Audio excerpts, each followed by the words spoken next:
Buenas tardes con todos. Mi nombre es Gustavo Adolfo Valencia Mesías, soy médico especialista en enfermedades infecciosas tropicales y en esta oportunidad vamos a tratar un tema importante que viene a ser neumonía por influenza. Este curso está dirigido para médicos de otras especialidades, médicos generales y también otros profesionales en formación. Muy bien, entonces con la parte introductoria vamos a ver varios aspectos o puntos a lidiar con este tema y van a darse cuenta durante esta charla que está muy involucrado varios procesos correspondientes a este problema de salud pública. Debemos tomar en cuenta que influenza, y por ejemplo en el caso de influenza aviar también, es un tipo de enfermedad viral que en este caso afecta a nivel pulmonar y claro está que genera problemas a nivel de salud pública, es decir, no solo afecta a una persona sino a un grupo de personas en general y esto puede ocasionar problemas grandes en una población importante y generando impacto en el sistema de salud. Por ejemplo, en el caso de influenza aviar, que ya hace un tiempo lo hemos visto, genera también importantes efectos en la salud pública.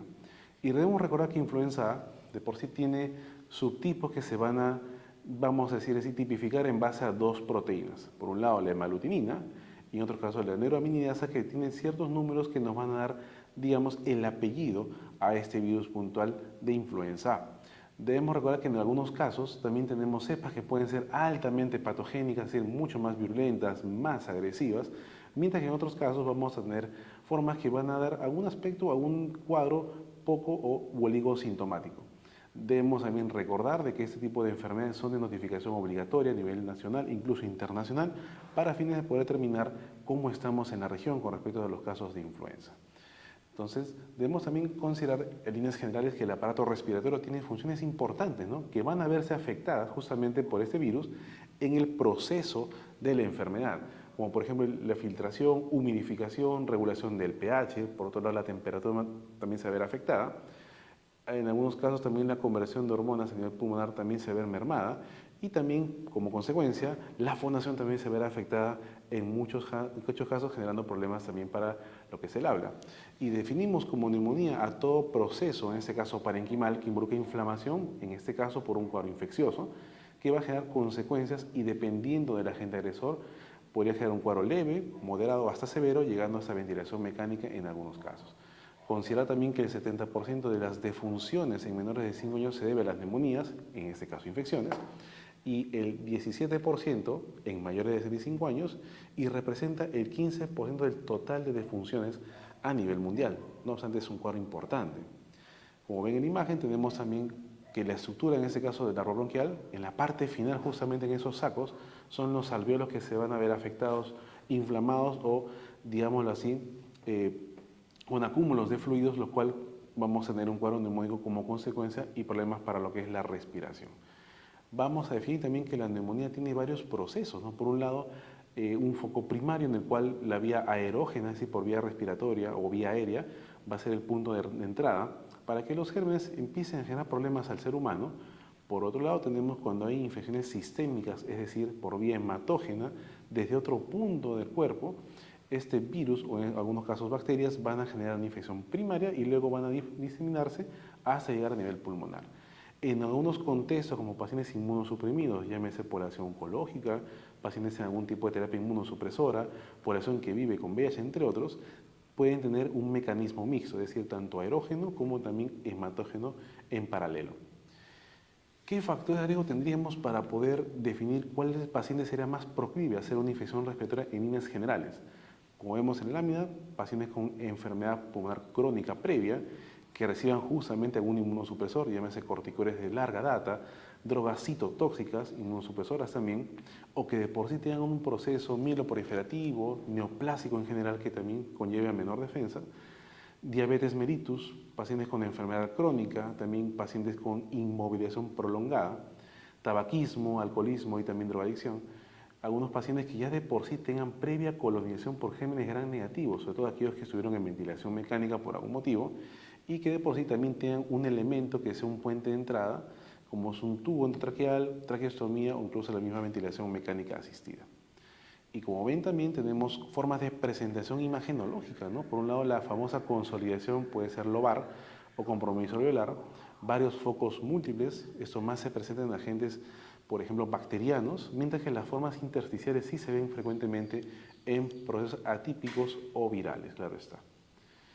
Entonces, vemos que algunas complicaciones de las neumonías van a ser de tipo pleuroparenquimal, es decir, netamente afectación del pulmón en sí, el tejido, como también la pleura, que es la cubierta que recubre justamente a ese tejido, generando tanto insuficiencia respiratoria, neumotórax, empiema como acúmulo de, en este caso, colecciones posiblemente purulentas o un derrame consecuente, incluso consecuencias no pleuroparenquimales, ¿no? Como son sobreinfecciones bacterianas a la cabeza, también cuadros sépticos, coagulación intravascular diseminada, insuficiencia cardíaca congestiva y también otitis media en caso de pacientes pediátricos.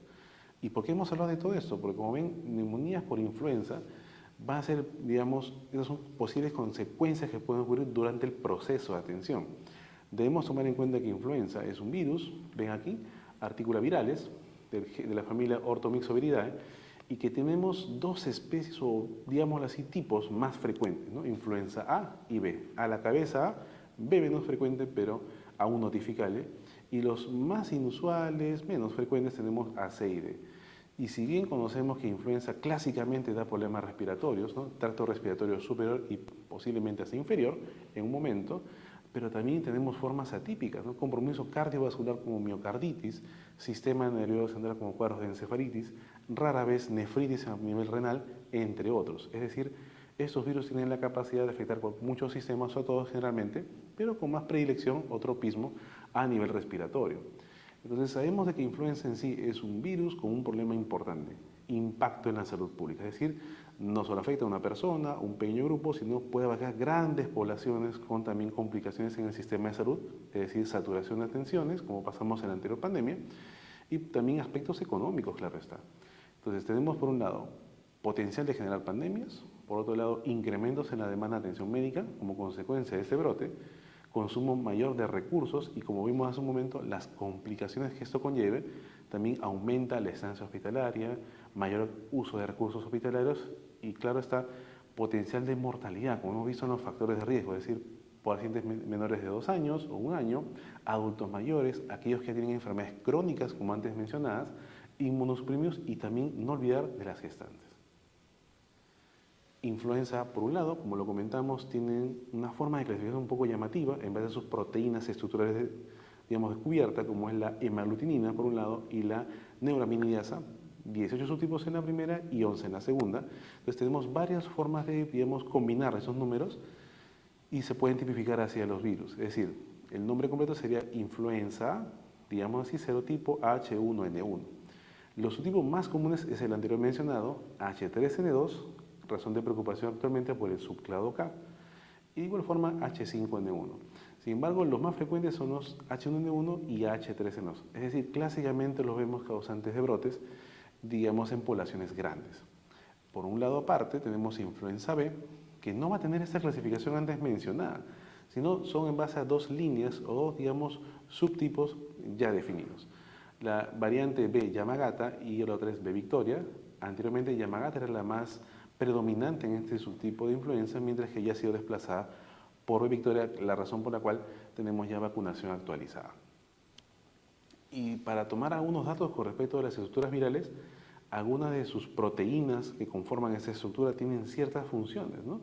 Pero como les dije, las más importantes son la neuraminidasa y hemaglutinina, que van a permitir el anclaje, la unión contra la célula diana blanco y permitir el ingreso del virus para generar su replicación, daño tisular y consecuentemente mayor afectación del parénquima a mediano o largo plazo.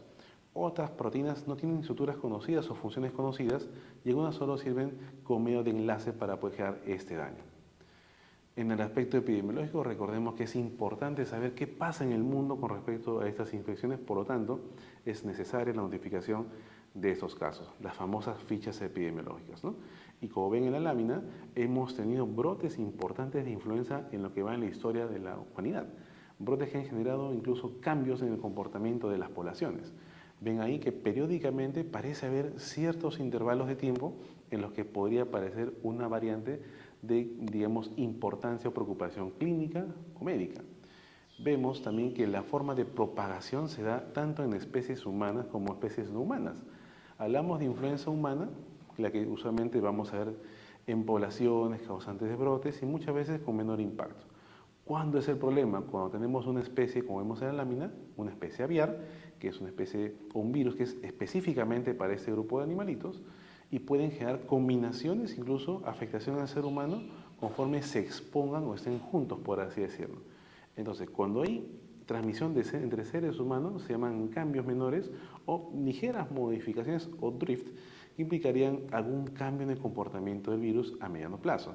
Sin embargo, cuando son recombinaciones entre especies no de la misma especie, valga la redundancia, los cambios son más drásticos, es decir, cambios mayores o shift. Entonces podríamos adquirir un virus que inicialmente fue aviar, se recombinó o se adaptó a una especie porcina y luego se adapta también al ser humano. Estos virus son los que vamos a encontrar clásicamente como causantes de pandemias y que muchas veces generan preocupación a nivel mundial. Y solo por un tema de historia, digamos, de las epidemias, tenemos que hemos tenido hasta incluso pandemias, llamémoslo así, importantes en el siglo XX, como la gripe española, en el año 18, causante en promedio de 100 millones de muertes tal cual, ¿no? Asimismo, en el año 57 la gripe asiática, causada por H2N2, promedio de 4 millones de fallecidos, y la del 68, la gripe de Hong Kong, en este caso influenza A H3N2, responsable de aproximadamente 5 millones de defunciones. Entonces, véase que ese tipo de virus no es tan sencillo de lidiar, genera problemas en la salud pública en grandes poblaciones y eso promueve también cambios en el comportamiento de las personas. Y hablando de la patogenia, cómo se desarrolla la enfermedad, tenemos, como les dije, estos virus tienen una gran capacidad de mutar, cambiar, adaptarse, replicarse rápidamente y posteriormente generar mayores complicaciones, ¿no? Por lo tanto, tenemos que considerar por eso la vacunación actualizada o anual. Es porque estos virus rápidamente cambian y ya no es la versión anterior, por así decirlo. Asimismo, la capacidad, como le dije, de recombinarse, es decir, pueden adaptarse entre especies, digamos, diferentes y afectar a una nueva especie con ese potencial de generar más daño. Hasta la fecha, todos los virus, digamos, patogénicos importantes a nivel mundial han sido justamente de influenza A, ¿no? Y a la cabeza los subtipos H5 y H7. Recordemos que la puerta de entrada sigue siendo a la fecha lo más común, la vía respiratoria, inhalatoria, y esto justamente genera problemas en la salud pública, ya que debemos adaptarnos a evitar el contacto respiratorio o el uso de las mascarillas de ser necesario.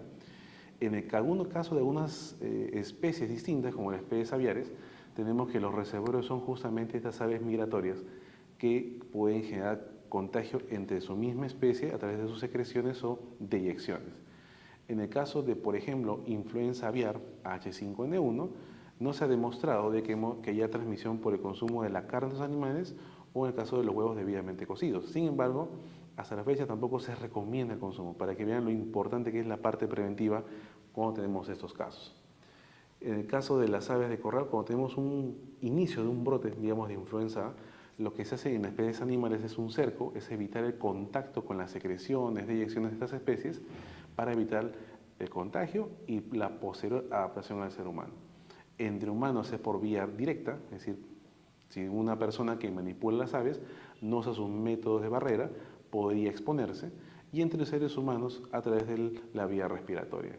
El riesgo de transmisión de influenza en general algunas especies es un poco menor, como H5N1 no se ha encontrado transmisión tan alta como otros tipos de influenza, pero potencialmente podría generarlos.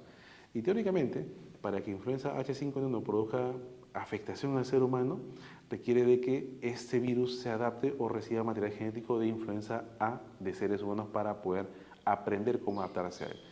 Para que vean lo complejo que al inicio puede ser, pero luego las consecuencias que puede implicar. Entonces, tenemos también que tomar en cuenta que cuando este virus ingresa a una célula objetivo, digamos a un hemocito, a un macrófago, lo que va a hacer, a grosso modo, es ingresar, va a usar algunas estructuras de su conformación, como les dije, algunas proteínas estructurales, para poder, literalmente como un mecanismo de herradura o llave, ingresar a la célula objetivo, liberar su material genético y ingresar al núcleo de esta célula afectada, para poder indicarle, ordenarle que empiece a replicar nuevas cadenas de ARN viral y esto genera mayor viremia, ¿no? En el citoplasma se empiezan a producir nuevos elementos estructurales y en el aparato de Golgi usualmente es donde se adaptan, se ensambla como si fuera un robot para luego ya un virus maduro, capacitado, poder salir al exterior. Pero usualmente salen como una especie de estallamiento, ya que empiezan a desplazarse o empiezan a querer llevarse parte de la membrana celular del célula huésped, generando la ruptura o muerte celular. Por eso generamos daño tisular como consecuencia de ello. También para mencionar, para que podamos tomar en cuenta la importancia de lo que implica influenza, han habido notificaciones de estos virus a nivel mundial para poder tomar conocimiento y tomar medidas preventivas, como el caso de influenza estacional y incluso otros virus respiratorios que también tienen potencial de generar problemas en la salud pública. Pese a que la OPS también ya generó algunas alertas a nivel nacional por el tema de influenza A, incluso H5N1 y otros virus respiratorios generan sus propias alertas para que la población al menos esté preparada para un potencial brote que ingrese al país. Para asimismo mencionar que tenemos algunos casos de notificación activa en el país en el cual demostramos algún predominio viral. Es decir, cuando un paciente llega a una consulta, a un establecimiento por un cuadro sospechoso de influenza, depende mucho del criterio médico y también epidemiológico para poder tomar acción. Pero también todo va de la mano con la notificación obligatoria. Si llenar una ficha epidemiológica, esa información sirve para que el paciente sea beneficiario de una toma de muestra gratuita y un procesamiento gratuito. Y a la par, esto también sirve para que las autoridades sanitarias sepan a qué nos estamos enfrentando. Entonces, cuando el resultado ya se emite, sabemos realmente de todas las muestras procesadas cuál fue el predominante en esta cantidad de casos.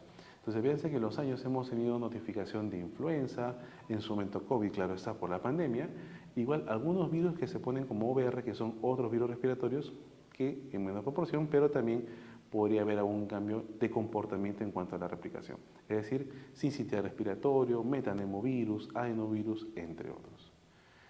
Para recordar, la transmisión, como les mencionaba, es de persona a persona, a través de la tos, al hablar, al estornudar, entre otros, y sobre todo cuando no tenemos un medio de barrera que impida la transmisión, como el uso de mascarillas. Por tanto, es importante cuando una persona esté sintomática el emplear estas medidas para evitar la transmisión a sus seres más queridos o cercanos. O también, en el caso de otras especies de influenza, el contacto con secreciones, ya sean respiratorias, incluso deyecciones o similares, incluso esta sangre, ya que pueden tener carga viral importante que podría facilitar la transmisión, como en el caso de influenza aviar. En el caso de los adultos, tenemos que pueden generar transmisión un día antes de inicio de síntomas, como son una semana después de iniciados, y esto podría generar problemas en el ámbito más cercano. En el caso de pacientes pediátricos, tienden a ser un poco más, digámoslo así, virulentos, con una mayor carga viral, y esto podría prolongar el periodo de transmisión o transmisibilidad a otras personas. Por lo tanto, es necesario, justo como les decía, medidas preventivas. Para poner algunos periodos, en el caso del periodo de incubación son promedio 4 días en que la persona va a generar esta replicación viral en su organismo para luego ya facilitar la transmisión. Periodo de efectividad va a variar entre persona y persona. En adultos, como les dije, puede ser hasta una semana en promedio, posterior al inicio de síntomas. En pacientes pediátricos, días previos hasta promedio 10 días de iniciados los síntomas. En aquellos que estén hospitalizados por algún motivo, este podría prolongarse más de 7 días o más de 2 semanas incluso. Y en aquellos pequeños inmunosuprimidos con compromiso severo, podría ser hasta meses, donde la transmisión podría darse entre persona y persona. Por eso que el aislamiento es muy importante en estos casos. Mecanismo de transmisión, como les decía, secreciones, contacto directo con las secreciones que podría facilitar la transmisión de persona a persona. Los grupos de riesgo en general, vamos a tomar una lista importante que se desglosa de la anteriormente mencionada. En cuanto al grupo etario, tenemos a los menores de 5 años o incluso aquellos que son menores de 2 años, que incluso los que no recibieron vacunación como tal, o adultos mayores, de por sí ya por características propias de la edad, tienen riesgo de hacer formas severas por polifarmacia, por incluso inmunosenectud, ¿no? Las gestantes también tienen mayor riesgo de formas severas, esto lo demostramos en COVID, muchos pacientes ingresaban a ventilación mecánica en periodo de gestación. Y entre las comorbilidades a tomar en cuenta, pacientes con patología respiratoria previa, crónica, condiciones cardiovasculares, hipertensión, cuadros arrítmicos, fibrilación, entre otros, compromiso renal, pacientes de repente en diálisis, pacientes con afectación hematológica como anemia falciforme o algunas enfermedades metabólicas como diabetes mellitus, neoplasias o infecciones crónicas como pacientes con tuberculosis y de igual forma pacientes que viven con el VIH. entre signos de alarma, cuando yo como paciente, digamos, o como médico, debería estar más atento con una persona, o en este caso un familiar que tenga síntomas compatibles con influenza. Cuando tengamos en adultos dificultad respiratoria, con dolor torácico asociado, cianosis ya sea periférico o central, vómitos o diarreas persistentes, sumado a lo anterior, deshidratación consecuente, compromiso neurológico, que eso ya implicaría mayor grado de compromiso, obviamente, valga la redundancia, deterioro agudo de la función cardíaca, sospechando de una miocarditis, o incluso comportamiento mayor o grave de una patología crónica ya establecida, es decir, descompensación de una preexistencia, ¿no? En el caso de población pediátrica, pacientes con fiebre y dificultad respiratoria de igual forma, cianosis, aumento de la frecuencia respiratoria, en menores de 2 años incluso rechazo labioral, eso también genera alarmas en los padres, irritabilidad o trastorno de estado de conciencia que involucraría compromiso neurológico a tomar en cuenta. Y hablamos de ya un compromiso grave por influenza o probable influenza cuando tenemos estos criterios, ¿no? Como taquimia, mayor de 30 respiraciones por minuto, disnea y dolor torácico persistente, constante, cianosis periférico central, trastorno del estado de la conciencia, de igual forma desaturación, definido como una saturación de oxígeno menor del 90%, o un PAFIO2 menor de 300 que involucraría problemas en lo que es la difusión, ¿no? Sumado a la presencia de infiltrados pulmonares, ya sean multilobares o bilaterales, presencia de hipotensión asociada y de igual forma algún paciente que tenga alguna preexistencia. Es decir, este contexto ya comentado más un factor de riesgo. Síntomas en general, al inicio pueden ser cuadros ya conocidos, un llamado síndrome catarral, presencia de fiebre, malestar general, cefalea, quizás dolor de garganta, coriza, que usualmente puede ser cualquier agente viral podría producirlo. Ya hablamos de un compromiso mayor cuando esto se extiende al árbol bronquial y genera un cuadro respiratorio importante. Pero como ven, definir un agente viral responsable del cuadro actual es difícil porque todos generan lo mismo. Por eso hay que estar muy al pendiente de lo que el MINSA notifique en sus alertas epidemiológicas.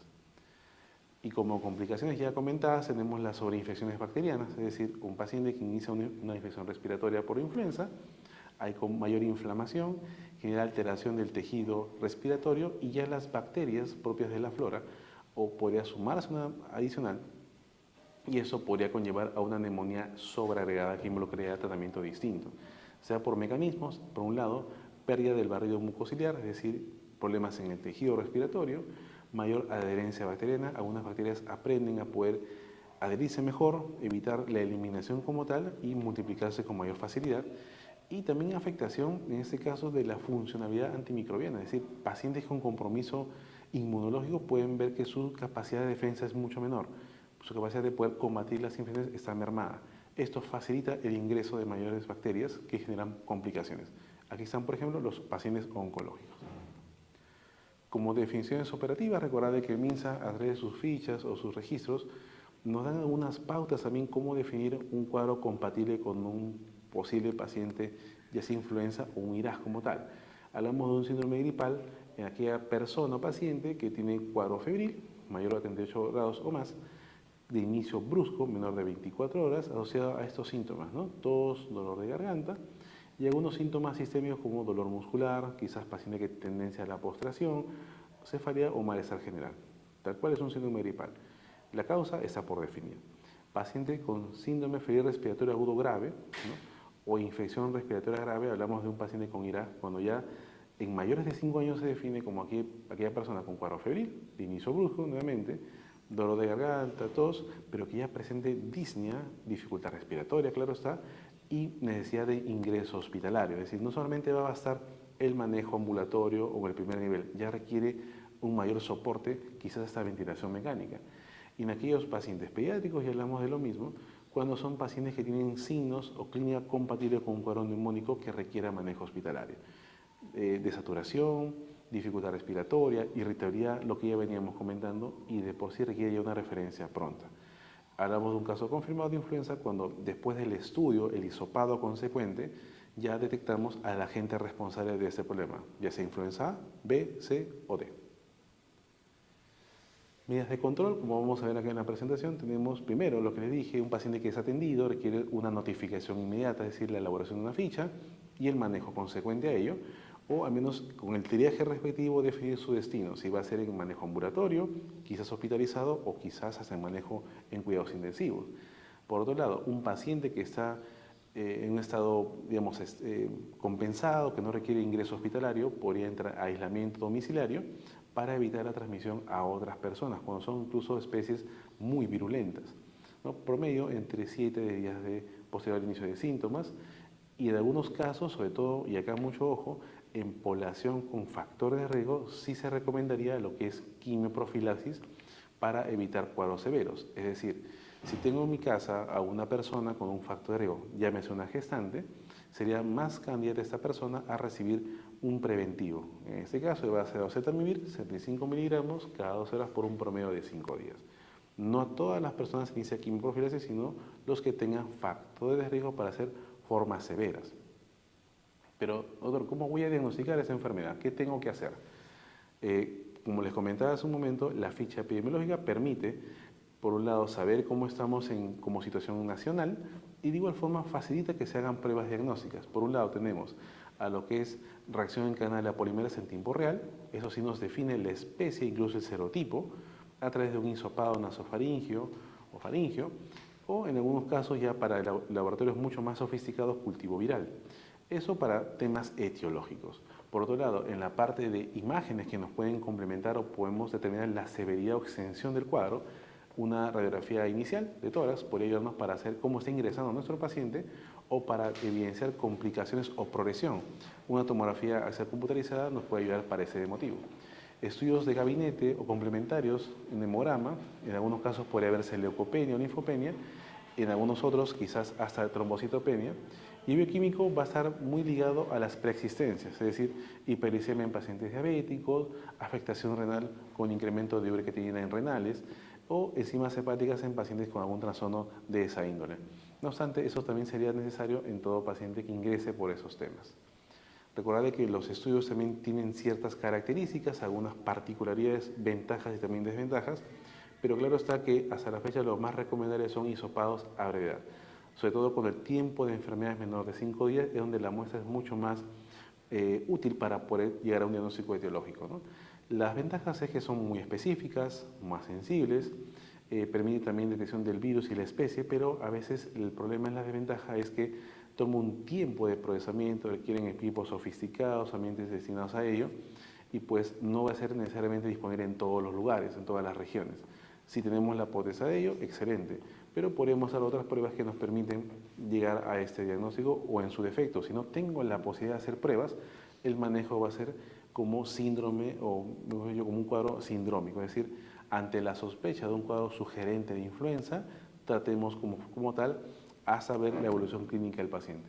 No obstante, hay pruebas también de antígenos, pruebas también de ensayos moleculares, pero como ven, las desventajas son llamativas y a veces nos podrían generar algunos falsos negativos pese a que el cuadro sea compatible.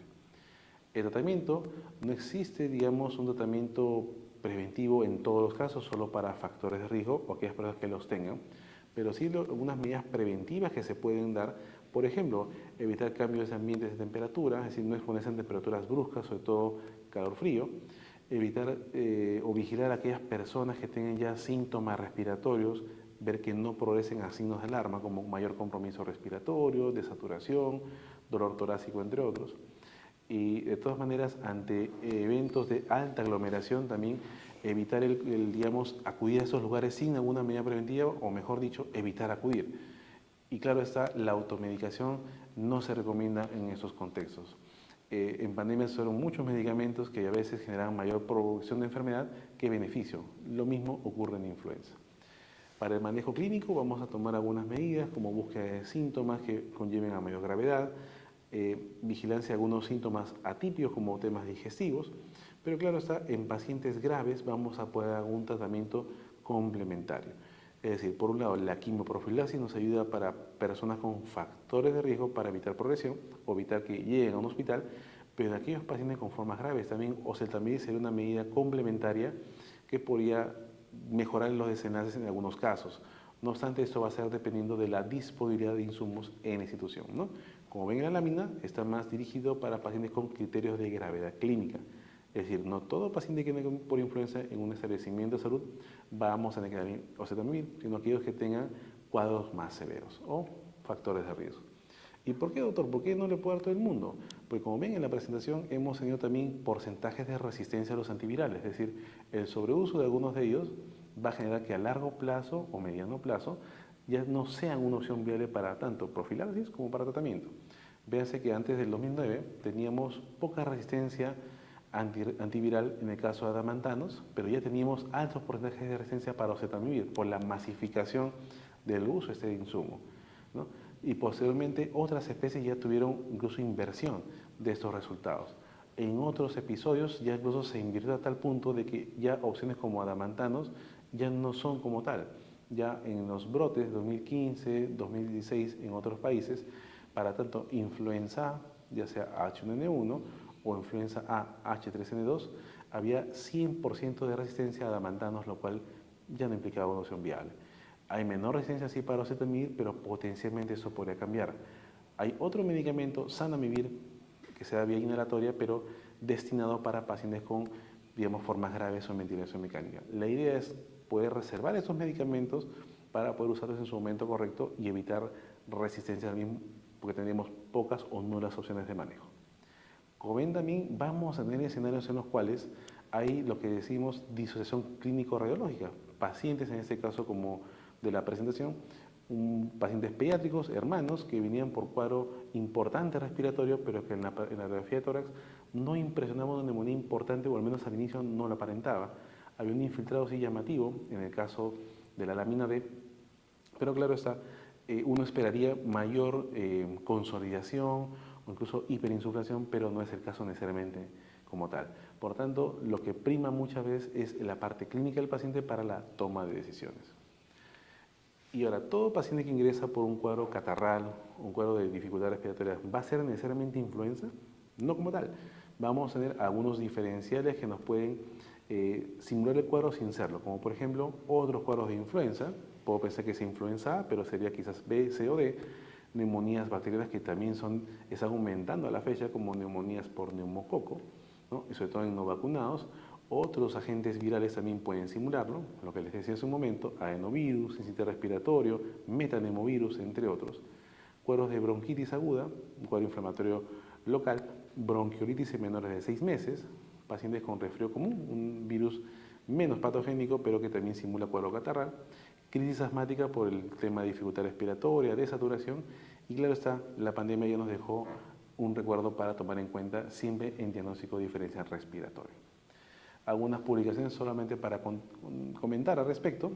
Tenemos de que incluso durante el brote de pandemia por SARS-CoV-2 teníamos pacientes que tenían similares respuestas o coinfecciones por ambos virus, donde teníamos que si bien hay diferentes características entre uno y otro en el aspecto estructural, el ingreso a las células diana, incluso qué tipo de receptores van a usar para poder ingresar al célula blanco y también dónde se genera la replicación o el ensamblamiento, pero que en la parte clínica eran muy idénticas, ¿no? Vemos por un lado influenza, sus factores de riesgo son ya definidos, pacientes con tabaquismo, algunos aspectos genéticos o pacientes con preexistencia como temas respiratorios crónicos, pacientes con problemas metabólicos, aquellas que eran gestantes, algunos extremos de la vida. Y véanse la cantidad de pacientes que ingresaban por cuadros severos, la letalidad asociada e incluso las hospitalizaciones que esto implicaba. Y por otro lado, SARS-CoV-2 también tenía muy parecido en cuanto a sus factores de riesgo, ¿no? Pacientes obesos, extremos de la vida, algunas preexistencias importantes como el tema endocrinológico, renal, cardiovascular, entre otros, que conllevaba a una mayor cantidad de hospitalizaciones, ingresos y también letalidad asociada. Por lo tanto, debemos tomar en cuenta que en un paciente con un cuadro inicialmente gripal y que tenga factores de riesgo, no deberíamos subestimar la evolución clínica porque podríamos tener alguna complicación que lamentar. Muy agradecidos por su atención, espero que este curso haya sido de su agrado y recuerden que todo ese material, la presentación, incluso el material bibliográfico, lo van a encontrar en el aula virtual del hospital para su provecho y puedan ustedes adquirir mayor conocimiento. Muchas gracias.